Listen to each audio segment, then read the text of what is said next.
Assalamu alaikum students, this is D1 8 edition unit number 1 exercise 1b question number 5. Without using a calculator, estimate the value of each of the following. हमारे पास कुछ questions given है, हमने उनकी values निकालनी है।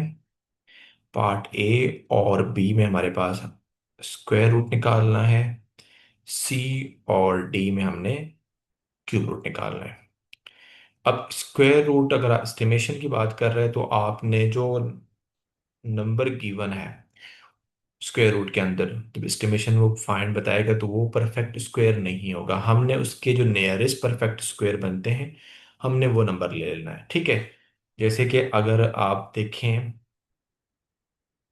Square root of 66, ठीक है, ये एक परफेक्ट स्क्वायर नहीं है।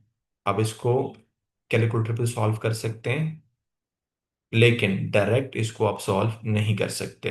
ठीक है, तो अब इसको क्या करना है, एस्टिमेशन करना है हमने। तो एस्टिमेशन के लिए आपने देखना है कि ये जो आपके पास नंबर है 66, इसके नियरेस्ट कौन सा परफेक्ट स्क्वायर नंबर आ रहा है।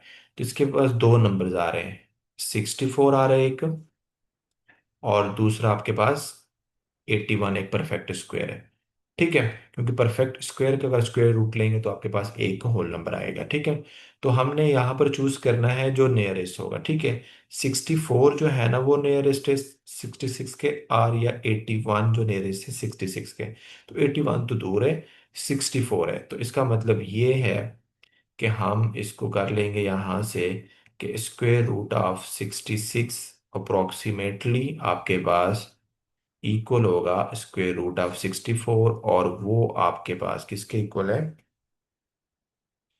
Equal to 8। ठीक है, इसी तरह इसका बी पार्ट करते हैं। बी पार्ट में है 80 का स्क्वायर रूट निकालना है। तो 80 का स्क्वायर रूट निकालने के लिए जो नियरेस्ट आपके पास परफेक्ट स्क्वायर आ रहा है नंबर, वो आपके पास 81 आ रहा है, तो इसका हो जाएगा 9।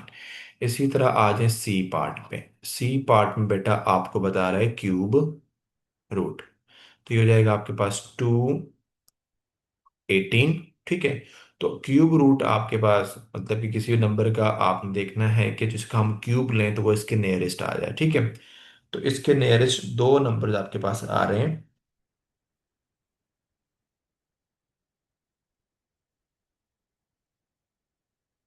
अगर हम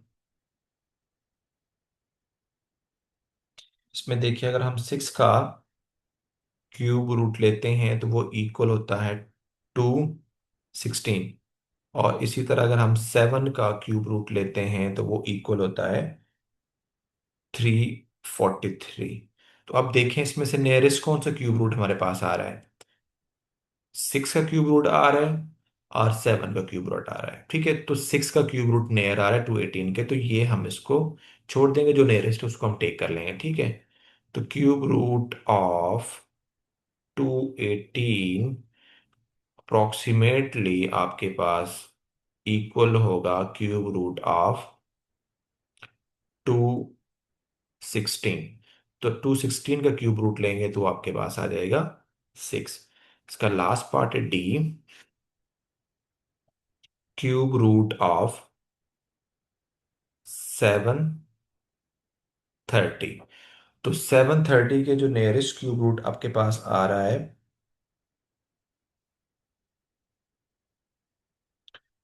इसके नियरेस्ट एक आप अगर 7 का, सॉरी 9 का अगर आप क्यूब रूट लेते हैं ना तो वो होता है 729, और अगर आप 10 का क्यूब रूट लेते हैं तो वो आपके पास 1000 आता है। ठीक है, तो 1000 तो हम नहीं लेंगे क्योंकि ये तो बहुत दूर आ रहा है, लेकिन ये देखो ये नज़दीक है तो हम इसको टेक करेंगे। ठीक है, तो इसका मतलब ये हुआ कि अप्रोक्सीमेटली वैल्यू हमारे पास हो जाएगा क्यूब रूट ऑफ 230 की जगह पर हम लिखें 730 की जगह पर हम लिखेंगे 729, और 729 का क्यूब रूट लेंगे तो वो हो जाएगा 9। ठीक है, तो ये हमारे पास जो है ना बड़ा इजी क्वेश्चन था, ये विदाउट कैलकुलेटर सॉल्व करना था।